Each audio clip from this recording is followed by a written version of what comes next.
కామేశ్వరాస్త నిర్దగ్ధ సబండాసురశూన్యక బ్రహ్మోపేంద్ర మహేంద్రాదిదేవ సంస్తుత వైభవ. కామేశ్వరాస్త్ర నిర్దగ్ధ సభండాసుర శూన్యక. కామేశ్వరాస్త్ర ప్రయోగంతో భండాసురుణ్ణి, అతని శూన్యకా నగరాన్ని పూర్తిగా దగ్ధం చేసినది. భండాసురుని రాక్షస సైన్యమంతా వధింపబడింది. మిగిలినది భండాసురుడు, అతని పట్టణమైన శూన్యకా నగరం. ఈ శూన్యకా నగరాన్ని, భండాసురుణ్ణి అమ్మవారు ప్రయోగించిన అస్త్రరాజమైన కామేశ్వరాస్త్రం దహించివేసినది. ఈ కామేశ్వరాస్త్రం ప్రళయకాలాగ్ని లాంటిది. మనలో అజ్ఞాన అసురీ భావాలకు మూల కారణమైనవాడు భండాసురుడు. అసలు ఉండకూడని దానిని తాత్కాలికంగా ఉన్నట్టుగా భ్రమింపచేసేవాడు భండాసురుడు.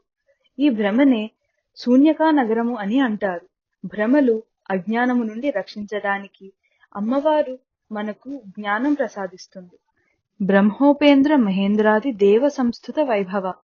బ్రహ్మ, విష్ణు, ఇంద్రుడు మొదలైన దేవతలచే స్తుతింపబడిన పరాక్రమ వైభవం గలది. దేవకార్య నిమిత్తము చిదగ్నికుండములో ఉద్భవించినది జగన్మాత.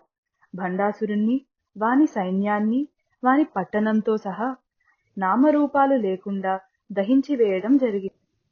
అసురుని బాధలు పడలేక మొరపెట్టుకున్న బ్రహ్మ, విష్ణు, ఇంద్రుడు మొదలైన దేవతలు అమ్మవారికి కృతజ్ఞతలు తెలుపుకుంటూ స్తుతించారు.